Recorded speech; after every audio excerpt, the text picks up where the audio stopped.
क्या कोई इंसान 26 सालों तक हर महीने उस खाली घर का किराया दे सकता है जहां उसकी पत्नी का बेदर्दी से कत्ल हुआ था और ना कोई सफाई ना कोई पेंट, फर्श पर बिखरा वो सूखा खून पूरे 26 सालों तक ठीक वैसा का वैसा ही रखा गया। उस पति की सिर्फ एक ही जिद थी कि बस चाहे मेरी पूरी जिंदगी की कमाई लुट जाए, लेकिन जब तक साइंस इतनी एडवांस नहीं हो जाती कि इस सूखे खून से कातिल का चेहरा ढूंढ निकाले, मैं इस क्राइम सीन को मिटने दूंगा ही नहीं। करीब 2.2 करोड़ येन यानी 1.25 करोड़ से ज्यादा का किराया भरने के बाद 26 साल बाद जब पुलिस ने उस सिंक पर मिले खून का सच खोला तो पूरे जापान की रूह कांप गई थी। कातिल कोई अनजान लुटेरा नहीं बल्कि एक ऐसा साया था जो 26 सालों से उसी शहर में उस पति के बेहद करीब रह रहा था। आखिर 26 साल बाद फोरेंसिक साइंस ने क्या सच उगला, आइए जानते हैं इस खौफनाक केस की पूरी कहानी। हेलो गाइस, मेरा नाम है ब्लेड। अगर आपको रियल लाइफ क्राइम थ्रिलर्स पसंद है तो वीडियो को लाइक और चैनल को सब्सक्राइब जरूर कर लें। प्लीज गाइस, थोड़ा तो सपोर्ट दिखाओ, कर लो जल्दी से सब्सक्राइब।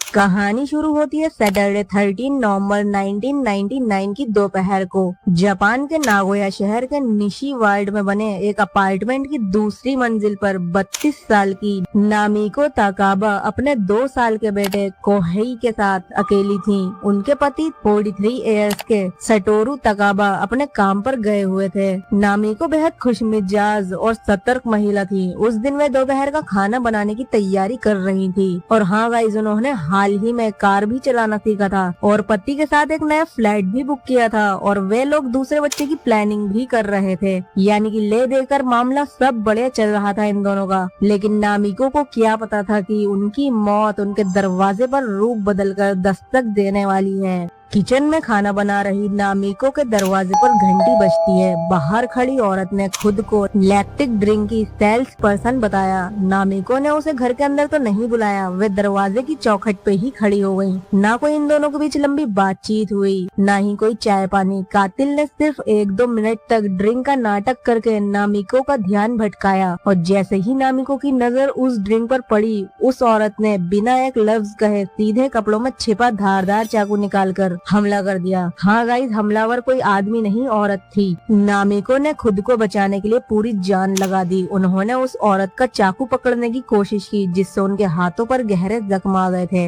वे गलियारे से होते हुए लिविंग रूम की तरफ भागी, लेकिन उस औरत ने उन्हें दबोच लिया और उनकी गर्दन पर चाकू से कई बार वार किए। गर्दन की मुख्य नस कटने की वजह से नामिको के शरीर का सारा खून बह गया। दोपहर बाद जब मकान मालिक किसी काम से आया तो उसने जो देखा उससे उसके होश उड़ गए। 32 साल की नामिको गलियारे में औंधे मुंह खून से लथपथ पड़ी थी और उनके पास बैठा उनका 2 साल का मासूम बेटा रो रहा था। और गाइस, खुशकिस्मती से बच्चे को खरोच तक नहीं आई थी। जापानी पुलिस जब मौके पर पहुंची तो जांच में उन्हें 4 ऐसे ठोस सुराग मिले जिन्होंने कत्ल की पूरी कहानी की परतें खोल दी थी। तब पहला सबूत अपार्टमेंट की मेज पर लैक्टिक ड्रिंक गिरा हुआ मिला। सटोरू ने साफ किया कि उनका परिवार ये ड्रिंक कभी नहीं मंगवाता था और फोरेंसिक जांच में सबसे चौंकाने वाला खुलासा ये हुआ कि ये ड्रिंक नागोया शहर में बिकती ही नहीं है, बल्कि 35 किलोमीटर दूर पश्चिम मिगावा इलाके में सप्लाई होती है। यानी कातिल नागोया के बाहर से आई थी। और दूसरा सबूत था घर के किचन का एक भी चाकू गायब नहीं था, यानी कातिल हथियार बाहर से लाई थी और कत्ल के बाद वापस ले गई थी, जिससे साफ हुआ कि ये अचानक हुआ हादसा नहीं बल्कि एक सोची समझी हत्या थी। तीसरा सबूत, हाथापाई में कातिल का अपना हाथ भी कटिया था। उसने किचन और टॉयलेट के सिंक में अपना हाथ धोया, फिर भागते समय सड़क पर इनाओ पार्क तक 500 मीटर लंबा खून की बूंदों का ट्रेल छोड़ा। 2 चश्मदीदों ने उसे हाथ पर खून से सना कपड़ा लपेटकर भागते हुए देखा था, लेकिन अफसोस उस शाम हुई बहुत तेज बारिश ने सड़क का खून बहा दिया और सुराग मिट गया था। चौथा सबूत, सिंक से मिले खून का ब्लड ग्रुप बी था और फर्श पर मिले जूते के निशान 24 सेंटीमीटर के साउथ कोरियन मैड महिला जूते के थे, जिससे कातिल महिला की लंबाई लगभग 1.60 मीटर तय की गई थी। और इतना ही नहीं गाइस, घटना के 1-2 साल बाद 2 साल के बेटे कोहे ने अपने पिता से कहा था कि मम्मी एक अनजानी औरत से लड़ रही थी। सटोरू पुलिस के पास गए, लेकिन पुलिस काउंसलरों ने 2 साल के बच्चे की याददाश्त को कानूनी रूप से अविश्वसनीय मानकर खारिज कर दिया था। पुलिस ने 5000 से ज्यादा ज्यादा लोगों से पूछताछ की। 1 लाख से ज्यादा पुलिस अफसरों को काम पर लगाया गया, लेकिन कोई ठोस सुराग नहीं मिला। तभी सटोरू ताकाबा ने एक ऐसा फैसला लिया जिसने पूरी दुनिया को हैरान कर दिया था। सटोरू अपने बेटे को लेकर उस घर से चले तो गए, लेकिन उन्होंने उस फ्लैट का एग्रीमेंट खत्म नहीं किया। उन्होंने ठान लिया कि जब तक फोरेंसिक साइंस इतनी एडवांस नहीं हो जाती कि सिंक पर मिले खून से कातिल को पकड़ा जा सके, वे उस क्राइम सीन को जरा भी बदलने नहीं देंगे। इसके लिए सटोरू ने हर महीने अपनी जेब से 60,000 से 70,000 येन का किराया भरते रहे। ये सिलसिला 1-2 साल नहीं बल्कि पूरे 26 सालों तक यानी 312 महीनों तक लगातार चला, जिसमें उन्होंने 2.2 करोड़ येन से भी ज्यादा यानी करीब 1.25 करोड़ किराए में लगा दिए थे सिर्फ। और इतना ही नहीं गाइस, उस वक्त जापानी कानून में मर्डर केस की समय सीमा सिर्फ 15 साल की होती थी, यानी अगर 15 साल में कातिल नहीं पकड़ा गया तो केस हमेशा के लिए बंद हो जाता और उसके बाद कातिल के सामने आने पर भी उसे कोई सजा नहीं दी जा सकती थी। और यहाँ सटोरू को डर था कि 15 साल बीतते ही उनकी पत्नी को कभी न्याय नहीं मिलेगा, इसलिए उन्होंने अन्य पीड़ित परिवारों के साथ मिलकर सोरानो कई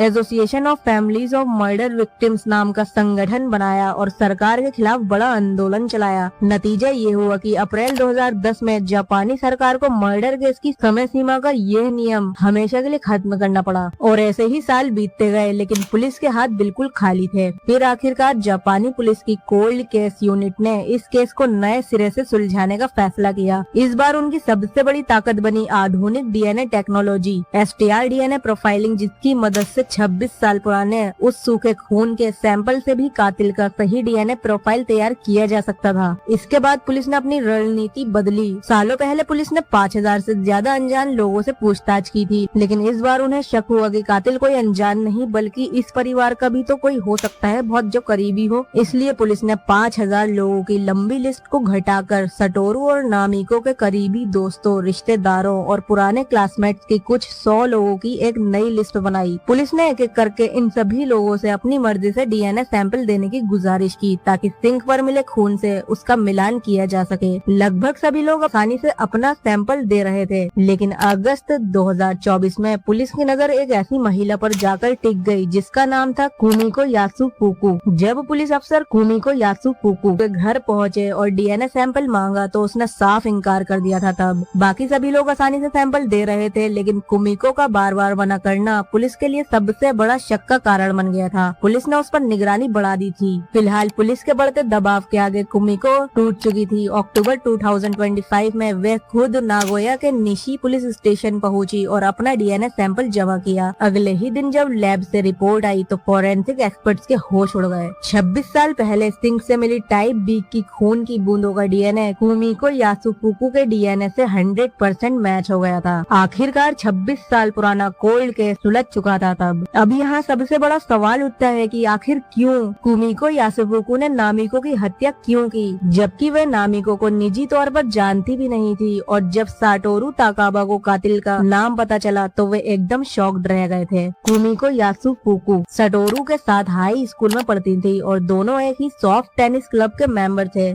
जब पुलिस ने कुमिको से कड़ी पूछताछ की तो उसकी सालों पुरानी सनक और बीमार सोच का ऐसा भयानक सच सामने आया जिसने सबके रोंगटे खड़े कर दिए थे। हाई स्कूल के दिनों में कुमिको सटोरू से एक तरफा प्यार करती थी। उसने सटोरू को वैलेंटाइन डे पर चॉकलेट्स और लव लेटर्स भी दिए थे, जिन्हें सटोरू ने ठुकरा दिया था तब। लेकिन कुमिको की ये सनक यहीं खत्म नहीं हुई थी। सटोरू जब कॉलेज चले गए तब भी वह बिना बताए उनके यूनिवर्सिटी कैंपस पहुंचकर लगातार उनका पीछा करती रहती थी। इसके बाद सालों बीत गए। सटोरू अपनी जिंदगी में आगे बढ़ गए थे। उन्होंने नामिको से शादी की, उनका 2 साल का बेटा हुआ और वे अपनी खुशहाल दुनिया बसा चुके थे। लेकिन दूसरी तरफ कुमिको के दिल में वो एक तरफा प्यार की सनक दबी हुई थी अभी। फिर आया 1999 का जून महीना। टेनिस क्लब की रीयूनियन पार्टी में दोनों पूरे 20 साल बाद आमने सामने आए। बातचीत के दौरान सटोरू ने खुशी खुशी बताया कि वे अपनी शादीशुदा जिंदगी में बहुत ज्यादा खुश है। उनका 2 साल का बेटा है और वे जल्द ही एक नया घर भी खरीदने जा रहे हैं। सटोरू का अपनी खुशहाल शादीशुदा जिंदगी और बच्चे के बारे में बात करना कुमिको के दिल में नफरत का जहर घोल गया। पुलिस की पूछताछ में उसने जो कबूलनामा किया उसने जांच अफसरों के भी रोंगटे खड़े कर दिए थे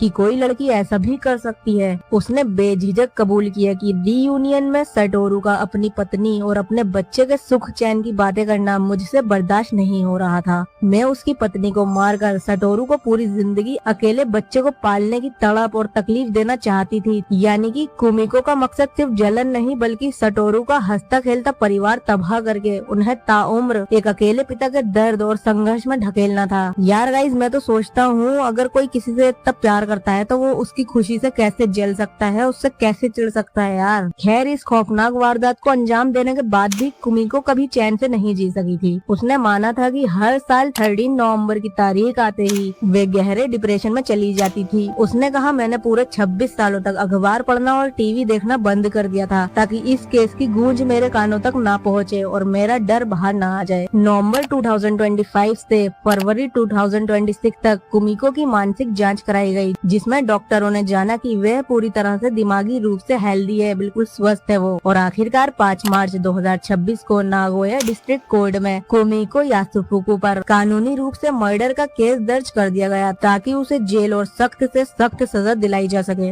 इस वक्त जापान की अदालत में इस केस की सुनवाई चल रही है और अभी कातिल को अंतिम सजा सुनाया जाना बाकी है गाइस। पर सटोरू सिर्फ सजा दिलाकर शांत नहीं बैठे। उन्होंने और उनके बेटे कोहे जो अब 28 साल के हैं, इन दोनों ने यासुफुकु पर मुआवजे का एक अलग से केस भी ठोक दिया है। अब इसमें एक ही बड़ी अड़चन है। जापान का कानून कहता है कि किसी भी वारदात के 20 साल बीत जाने के बाद आप हर्जाना नहीं मांग सकते, लेकिन सटोरू ने कोर्ट में डट कर कहा, जब 26 सालों तक कातिल अपनी पहचान छुपाकर घूमती रही तो हम हर्जाना मांगते किससे। इसलिए 20 साल का नियम बताकर इस केस को खारिज नहीं किया जा सकता। ये तो सरासर नाइंसाफी है। सटोरू आज भी कोर्ट में ये लड़ाई लड़ रहे हैं ताकि फ्यूचर में किसी भी पीड़ित परिवार के साथ ऐसा अन्याय न हो सके। कातिल को कानून के शिकंजे में कसने के बाद सटोरू ने आखिरकार उस 26 साल पुराने किराए के फ्लैट को खाली कर ही दिया है। उन्होंने अपनी पत्नी नामिको की तस्वीर के सामने जाकर बस इतना कहा, नामिको, अब तुम्हारी आत्मा को शांति मिलेगी। मैंने अपना वादा निभाया है और कभी अपनी हार नहीं मानी। दोस्तों, सटोरू एक ऐसे पति हैं जिनके अटूट प्यार और पक्के इरादों ने कानून और इतिहास दोनों को बदल कर रख दिया है। आपको सटोरू ताकाबा के इस 26 साल लंबे संघर्ष के बारे में क्या लगता है? क्या आप भी इंसाफ के लिए इतने सालों तक लड़ सकते हैं? अपनी राय कमेंट सेक्शन में जरूर शेयर करें। अगर ये वीडियो आपको इन्फॉर्मेटिव लगी हो तो वीडियो को लाइक और चैनल को सब्सक्राइब जरूर कर लें। मिलते हैं अगली वीडियो में, तब तक के लिए सतर्क रहें क्योंकि हर हंसता हुआ चेहरा सच नहीं बोलता और हर खामोशी एक म्यूट प्रूफ होती है।